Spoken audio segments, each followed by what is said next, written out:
I thought my ride would be here at 1 o'clock, 1:30. It'll be here at 1:30. Let's get right into it.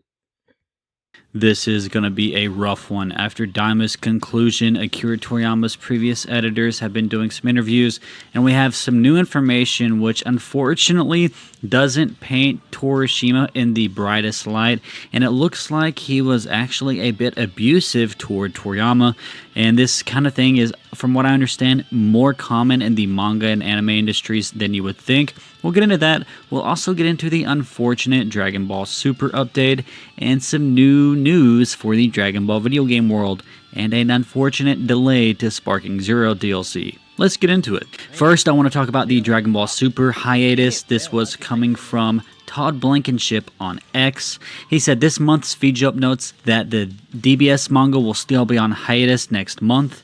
Yu-Gi-Oh! OCG Stories is likewise on hiatus, but scheduled to start up again in the July issue, which means the next issue due out in May.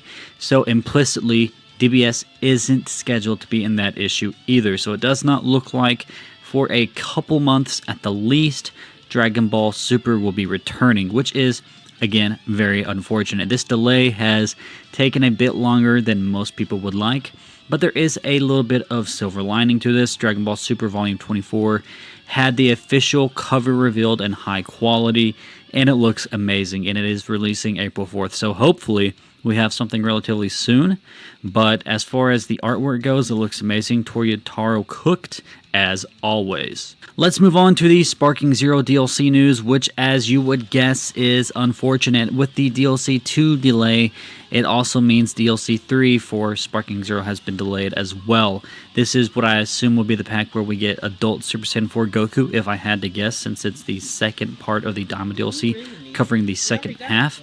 It's now slated for July through September 2025.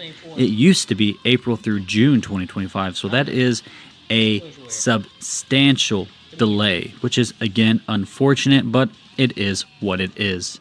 And in case you missed it, the DLC 2 was delayed from January through March to April to June. So, again, unfortunate delay, but it is what it is. And for you Legends players, again, I said Dragon Ball news is scarce, so I'm going to report on the mobile games as well.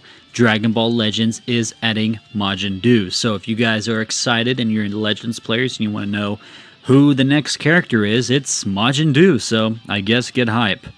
Alright, so this next part is going to be a bit complicated. I'm sure I will ruffle some feathers in the community. So again, I say all of this with the best of intentions, but there's this interview out and I need to talk about it. And don't blame me for how you feel, because I'm going to be reading from the interview and then I'm going to be giving my thoughts, which I think are pretty even-handed. So this is coming from Vinexus, and it's from the Hoso podcast, which was featuring a bunch of Toriyama's editors from Dragon Ball. And this gets into the Torishima story. So let's just go ahead and start off with Vinexus.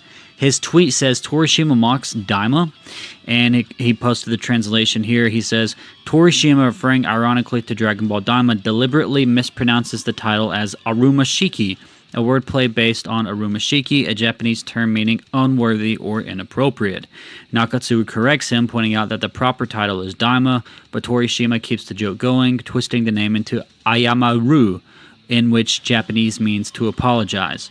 Essentially, Torishima is having fun playing with the project's title, twisting it into words with humorous or negative connotations, and a deliberately provocative and joking tone. And there's another interview where I'm pretty sure Torishima is not aware of Toriyama's involvement with Dragon Ball Daima.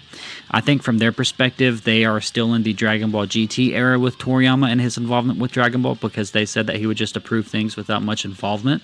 But as we know from several interviews, that Toriyama's been much more involved with the Dragon Ball franchise since Battle of the Gods. So I'm not sure where they're getting the information, but it is what it is. I mean, I'm pretty sure they also aren't very involved with Dragon Ball Super's manga, and that they had never read it, and that, you know, if you guys been following along, Toritaro had his art featured at a big panel, and Torishima just looked at it and was not very impressed and said it lacked something that was missing from Toriyama's art. Which, again, Tarataro is not reaching Toriyama's heights, but Torishima, that was his first time looking at it, so that tells you he's probably not keeping a close eye on Dragon Ball these days. Now, this is where things get scary. And again, this is going to ruffle some feathers, so don't come for me. Just keep that in mind. All right, so again, coming from Vinixis, translated from the Koso Hoso podcast. Bear with me, he says, during an especially intense period between the end and start of the year, Toriyama found himself having to work simultaneously on Dragon Ball and a one-shot episode. Again, this is back in the day when Torishima was editing the manga.